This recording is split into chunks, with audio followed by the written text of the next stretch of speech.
presented by Aditya Recording Studio, Gopalganj.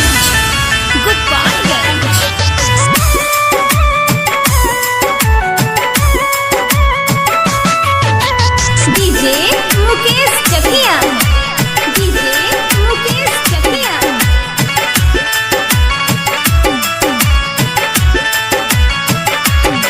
जो बतिलवा हमरो टूटल प्यार का हो बुझाई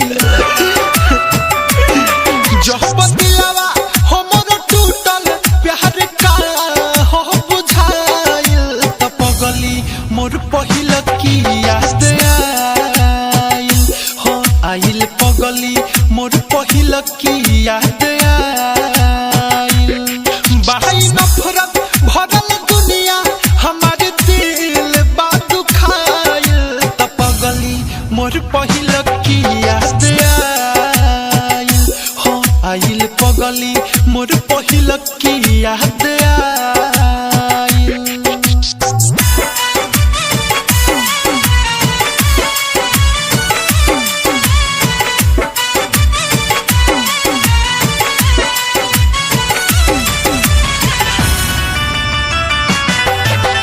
DJ Mukesh Chakia. DJ Mukesh Chakia.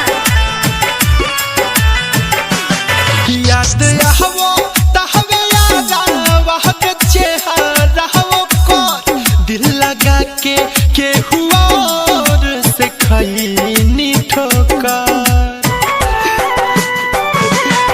याद आहवो तहवे यादा वहक चेहरा हो को दिल लगा के हुआ और से खैनी ठोकर अब तो को रेहियत में निक लागे नहीं खाई अब तो को रेहियत में निक लागे नहीं खाई तो पगली मोर पहिल की याद आइल हो आइल पगली मोर पहिल की याद आइल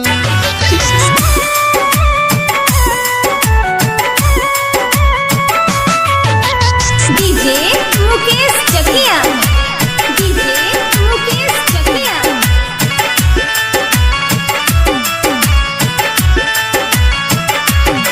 हम तो करा पहुंची तम बहरी ढइले रही आज पता लागल बाटे ठीक न कइले रही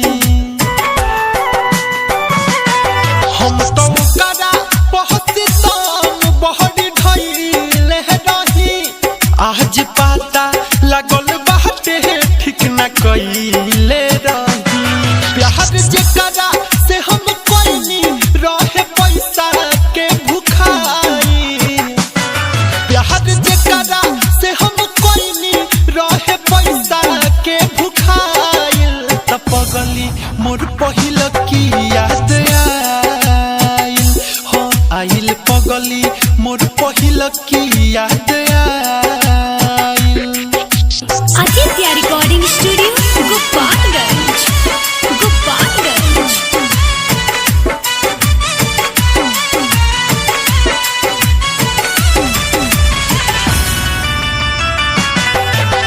DJ Mukesh Chakia. DJ Mukesh Chakia. सुन मोहनोज माता वाला दुनिया लूट गइल दिल शीशा जैसे से सोना तो टूट गइल